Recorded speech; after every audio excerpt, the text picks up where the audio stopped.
አሁንም የምጋብዘው ቀደም ብለን እንዳስተዋወቅነው እጅግ የምናከብረውና የምንወደው ደራሲ ተመራማሪና ጸሐፊ የአመልድ ዋና ዳይሬክተር በመሆን በአሁኑ ሰዓት የሚያገለግሉት እመጓ፣ ዝጓራ፣ መርበብት፣ ሰበዝ፣ ሚተራሊዮን የተሰኙ መጽሐፍትን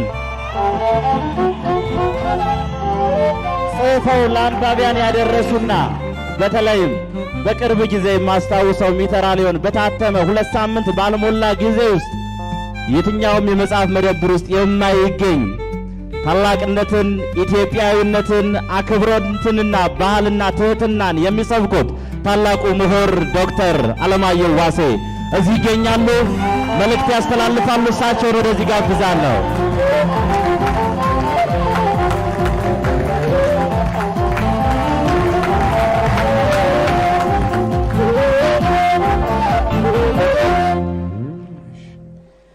እንደምን አደራችሁ? ውድ ተወዳጁ የሀገራችን ሊቅ ፕሮፌሰር በላይ ካሳ፣ ውድ ወንድሜና ወዳጄ ዶክተር ታፈረ መላኩ የደብረ ማርቆስ ዩኒቨርሲቲ ፕሬዝዳንት፣ ውድ የዩኒቨርሲቲው የሥራ አመራር ቦርድ አባላት፣ የአካዳሚክ የምርምርና አስተዳደር ክፍል አባላት፣ ውድ ጥሪ የተደረገላችሁ እንግዶች በየማዕረጋችሁ፣ የተመራቂ ቤተሰቦችና ወዳጆች፣ ውድ ተመራቂዎች፣ ክቡራንና ክቡራት፣ ከሁሉ አስቀድሜ ከብዙ ልፋት በኋላ በምትገኝ በዚች የስኬት ዕለት በብዙ ችግርና ሐዘን መካከል በምትገኝ በአንዲት የደስታ ቀን በብዙ ጨፍጋጋና ደመናማ ዕለቶች መካከል በተገኘች የደስታ ብርሃን በፈነጠበቀች ውብ ዕለት በመካከላችሁ ተገኝቼ የደስታ ተካፋይ እንድሆን እድሉ ስለተሰጠኝ የተሰማኝን ክብር ለመግለጽ እወዳለሁ። ውድ ተመራቂዎች፣ ዕውቀት ወይም ኖውሌጅ በውስጡ ጥበብን ወይም ውዝደም፣ ክህሎት ስኪል እና እጓለ ገብረ ዮሐንስ ኢትዮጵያዊ ሊቅ ሰናይት የሚላትን ቨርቹ ጠቅልሎ የያዘ የሰው ልጅ ከሌሎች ፍጥረታት ልቆ እንዲገኝ ከፈጣሪ የተሰጠው አቅምና እድል ነው።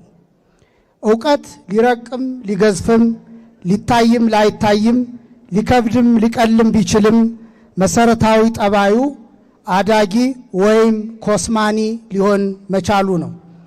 የዩኒቨርሲቲ ዋና ዓላማ ዕውቀቱን ሁሉ ለተማሪዎች ማስጨበጥ አይደለም፣ አይቻልምና የዕውቀትን ምንነትና ጥቅምን እንጂ።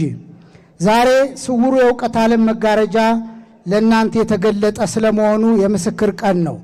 ለዕውቀት መቅደስ ምስጢር ተካፋይ ለመሆን ብቁ እጩ መሆናችሁ የተገለጠበት ዕለት ነው። ስለሆነም እናንተ የዛሬ ተመራቂዎች ለማወቅ የተዘጋጃችሁ፣ የዕውቀትን ጥቅም የምታውቁ፣ የዕውቀትን ኃይል የምትረዱ ሆናችኋል። በኮምፒውተር ቋንቋ ፎርማትድ፣ በኪነ ጥበብ አነጋገር የተቃኘ ክራር፣ በእናቶቻችን አነጋገር ደግሞ የተሟሸ ምጣድ እንጂ አዋቂዎች አይደላችሁም። ማሰብ እንድትጀምሩ እንጂ አስባችሁ ስለጨረሳችሁ ዛሬ አልተመረቃችሁም። በዛሬው ዕለት ከዚህ ታላቅ የትምህርት ተቋም ተመርቃችሁ ተመራቂ ስትባሉ በአንድ የሙያ መስክ በዓለም ላይ ምን ያክል ዕውቀት እንዳለ፣ ያም ዕውቀት እንዴት ሀብትና ብልጽግና፣ ደህንነትና ሰላም፣ ፍትህና ዲሞክራሲ እንደሚሆን፣ በጥቅሉ ድንጋይ እንዴት ዳቦ እንደሚሆን፣ ውሃ እንዴት መብራት እንደሚሆን፣ መርዝ እንዴት መድኃኒት እንደሚሆን፣ ጊዜ ገንዘብ እንደሚሆን፣ ዕውቀት ካለ ውሃን ሽቅም ማፍሰስ ጉምን መዝገን እንደሚችል የዕውቀት ብልጭታ በአእምሯችሁ መፈጠሩን ለማመልከት ነው። ልክ ክብሪት እንደ መጫር ነው። በርቶ ይጠፋም ይሆናል ወይም ያቀጣጥልም ይሆናል። ብልጭታውን ወደሚቀጣጠል የዕውቀት እሳት መቀየር ከዚህ በኋላ ለእናንተ ዛሬ የተሰጣችሁ ኃላፊነት ነው። ብልጭታውን ከተንከባከባችሁት ያድጋል፣ ካልሆነ ግን ሊጠፋ ይችላል። ላለው ይጨመርለታል፣ ለሌለው ግን ያው ያለው ይወሰድበታል እንዲል መጽሐፍ። ዕውቀት አብሮን የሚቆየው ስናሳድገው ብቻ መሆኑን ልብ በሉ። መሃይምነት እንደሚያገረሽም አስተውሉ። ስለሆነም ዋናው ዕውቀት ፍለጋ ዋናው ትምህርት ቤት ከፊት ለፊታችሁ ነው። እስከ ዛሬ መምህራን ያስተምሯችሁ ነበር። ከዚህ በኋላ ግን ራሳችሁን በራሳችሁ ታስተምራላችሁ። እስከ ዛሬ በሳምንት ማብቂያ ወይም በሰምስተር ማለቂያ ላይ መምህራኖቻችሁ ይፈትኗችሁ ነበር። ከእንግዲህ ወዲያ ግን ኑሮ በየቀኑ ትፈትናችኋለች። እስከ ዛሬ የፈተና ውጤታችሁን መምህራኖቻችሁ ያርሙላችሁ ነበር። ከዚህ በኋላ ግን ሕይወት ታርምላችኋለች። የእስከ ዛሬው የትምህርት ውጤታችሁ ኤና ቢ 70 እና 80 ቁጥር ነበር። ከዚህ በኋላ ግን የፈተና ውጤታችሁ ብልጽግና ወይም ድህነት፣ ፍቅር ወይም ጥላቻ፣ ሹመት ወይም ሽረት፣ ክብር ወይም ውርደት፣ ሕይወት ወይም ሞት ሆኖ ሊመጣ ይችላል። ውድ ተመራቂዎች በዩኒቨርሲቲ ቆይታችሁ በጥልቀት የማሰብን አቅም፣ የእውቀትን ጉልበትና ኃይል ተረድታችኋል። የእውቀት ድሃ እንጂ የገንዘብ ድሃ የሚባል ነገር እንደሌለ ከሳይንስ ተምራችኋል። ማንም ሰው ሲወለድ እርቃኑን ይሁን እንጂ ምጡቅ የብልጽግና ምንጭ የሆነ አእምሮ ከፈጣሪ ዘንድ ይዞ እንደመጣ ተረድታችኋል። የሰው ልጅ ዕጣ ፈንታ በሌሎች ሰዎች እጅ ሳይሆን በአእምሮ ውስጥ እንደተቀመጠለት አውቃችኋል። በዩኒቨርሲቲ ቆይታችሁ በተደጋጋሚ ትፈተኑ ነበር። መፈተን ምን እንደሆነ፣ የፈተና ውጤት ምን ሊያስከትል እንደሚችል በአግባቡ ተለማምዳችኋል። አእምሯችሁ የፕሮብለም ሶሉሽን በወረቀት ላይ ማምጣትን ተምሯል። ባዶ ቦታ ሙሉ ፊሊንግ ዘ ብላንክ ስፔስ እንድታብራሩ፣ ከብዙ ምርጫዎች መካከል ትክክለኛውን እንድትመርጡ፣ እውነትና ሐሰት እንድትለዩ፣ በየወገኑ እንድታዛምዱ ተጠይቃችሁ አልፋችኋል። አሁን የልምምድ ጊዜ አብቅቶ እውነተኛው የፈተና ሕይወት ከዚህ በኋላ ይጀምራል። ሙሉ ትጥቅ ይዛችኋልና ይህንን ነባራዊ ዓለም ለመቀበል ልበ ሙሉ እንጂ የምትሸበሩ አይደላችሁም። የችግር ሁሉ መፍቻ ዕውቀት መሆኑን ተረድታችኋልና። ችግርና ፈተናን አትፍሩ። ፎቅ ወደ ላይ የሚሰራ ሕንፃ ነው።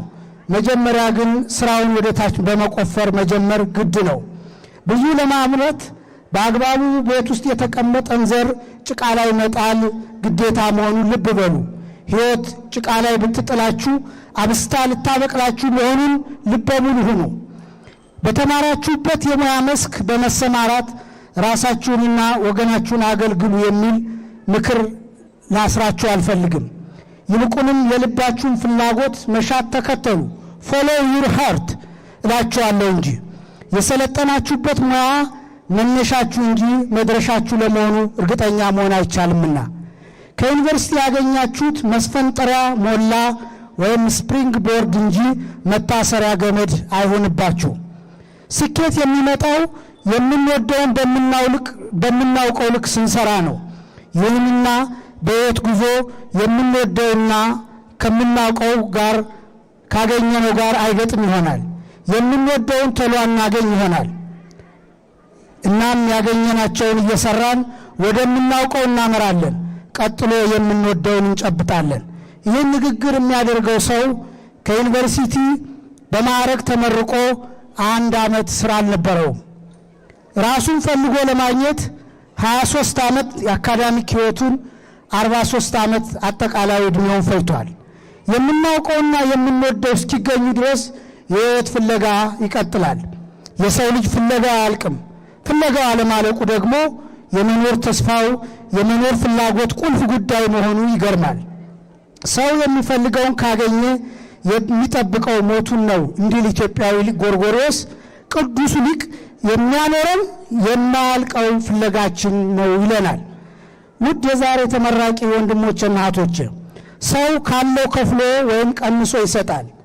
ኢትዮጵያዊ ወላጅና ቤተሰብ ግን የሌላቸውን ለልጆቻቸው ይሰጣሉ፣ ያላገኙትን ለልጃቸው ያድላሉ። የብዙዎቻችን ወላጆችና አሳዳጊዎች ዲግሪ የላቸውም፣ ዩኒቨርሲቲ አልገቡም፣ ዶርሚተሪ፣ ላይብረሪ፣ ላቦራቶሪ አልረገጡም፣ ክሬዲት አወር፣ ሬግዛም፣ ላብስትሪት አያውቁም። በክተራ በግ እንጂ ፍቅር እንደሚሸመት አያውቁም። አንድ ነገር ግን ያውቃሉ፣ ጨለማ ውስጥ ሆኖ ለልጆቻቸው ማብራት፣ የማግ ጨርቅ ለብሶ ልጅን ጋዋን ማልበስ በደንብ ያውቃሉ። ሳይማሩ የተማረ መፍጠር ሳይማሩ የተማረ መፍጠር፣ ሳይማሩ ሀገር መቀለብ፣ ሳይማሩ ሀገር መገንባት፣ ሳይማሩ ሀገርን በነፃነት ማቆየት በደንብ ያውቃሉ። በጥቅሉ የብዙዎቻችሁ ወላጆች የእናንተን እድል አላገኙም። እነሱ ያላገኙትን እድል ለእናንተ ስለሰጡ ከዚህ በላይ ፍቅር የለምና ወላጆቻችሁን ውደዱ። ሁሌም ስለ ኑሯቸውና ስለ ደህንነታቸው አስቡ። ከነዚህ ሞራለ ጠንካራ ቤተሰቦችና ማህበረሰቦች ጀርባ ደግሞ ኢትዮጵያ አለች፣ እናት ሀገር፣ ጥንተ ነገር፣ ስረ መሰረት፣ ላንድ ኦፍ ኦሪጂን፣ አን አይኮን ኦፍ ፍሪደም፣ ብትቆሰቁል የማትጠፋ፣ ብትገፋ የማትወድቅ፣ ብትታመም የማትሞት፣ ብትደይ የማትሳጠው የማታጣ ባለጸጋ ኢትዮጵያ።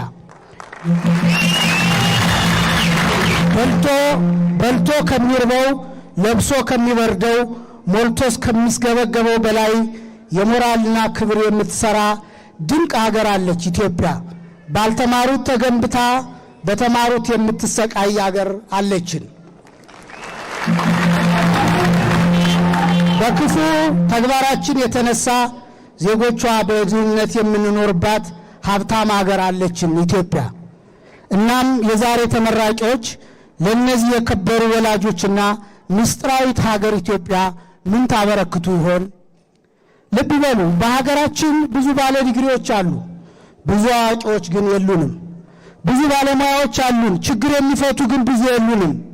ብዙ የሚናገሩ እንጂ ብዙ የሚሰሩ የሉንም። ብዙ ስሜታውያን እንጂ ብዙ በምክንያትና በጥልቀት የሚያስቡ የሉንም። ብዙ የሚወስዱ እንጂ ብዙ የሚሰጡ የሉንም። የሚበቱን እንጂ የሚሰበስቡ ብዙ የሉንም።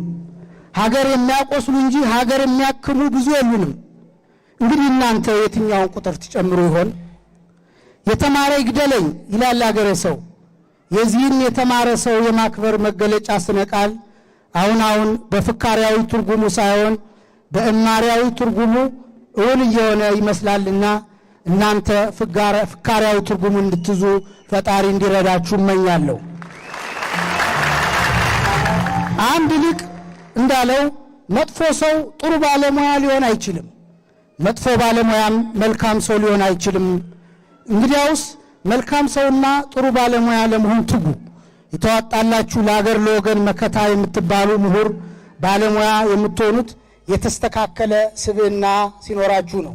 ቅንነትን፣ ደግነትን፣ አዛኝነትን፣ ታታሪነትን፣ ለመማር ዝግጁነትን፣ ፈጣሪ መፍራትን ገንዘብ አድርጉ። በመንጋ ማጥፋት በጋራ መብላት እንጂ በጋራና በማንጋ ማሰብ አይቻልምና ብቻችሁን ሆናችሁ አስቡ። ሐሳባችሁን አካፍሉ፣ ሥራ ላይ ግን ተባበሩ። ሕይወት በምዕራፍ የተከፋፈለች ናት። አንድ ምዕራፍ ሲያልቅ ሌላ ይከፈታል። በሕይወት ዘመናችሁ አንዱንና ወርቃማውን ምዕራፍ ዛሬ በስኬት ዘግታችሁታል። ለነገ ራሱ ክፋቱ ይበቃዋል። ስለ ነገ አትጨነቁ እንደተባለ ዛሬ ከወዳጅ ዘመዶቻችሁ ጋር ደስ ይበላችሁ።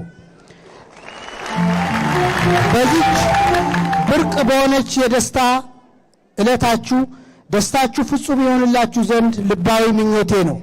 ሕይወት ደስታና ሐዘን፣ ስኬትና ውድቀት፣ ማግኘትና ማጣት የሚፈራረቁባት በመሆኑ የጥበበኛውን ንጉሥ ሰለሞን ምትሃታዊ ቀለበት በመሃል እጃችሁ ያዙ። ታሪኩን የተወደደ ሚቴዎሎጂ ስለሆነ ልታውቁ ትችላላችሁ። ዚስ ቱ ሻል ፓስ አዌይ፣ ይህም ቢሆን ያልፋል የሚል ስለሆነ መከራ ሲገጥማችሁ ብዙ አትቆዝሙ፣ ደስታ ሲገጥማችሁም በጣም አትፈንድቁ። ቢኮዝ ዚስ ቱ ሻል ፓስ አዌይ እንዲል። በነገራችን ላይ የዛሬው ቀንም ያልፋል እና በዚህ በሚያልፈው ቀን ፍጹም ደስ ይበላችሁ። ደስታችሁን ቀድሱት፣ ያለ ልክ በመብላትና በመጠጣት ሳይሆን በህሊና እርካታ ወላጆቻችሁንና መምህራኖቻችሁን እና ፈጣሪን በማመስገን በልዩ ደስታ አክብሩት። ሂዱ፣ ዛሬም ደስ ይበላችሁ። በድጋሚ እንኳን ደስ ያላችሁ። እግዚአብሔር ዘመናችሁን ይባርክ። አመሰግናለሁ።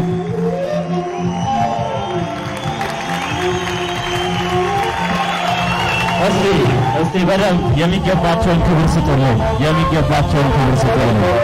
እጅግ እናመሰግናለን ዶክተር አለማየሁ።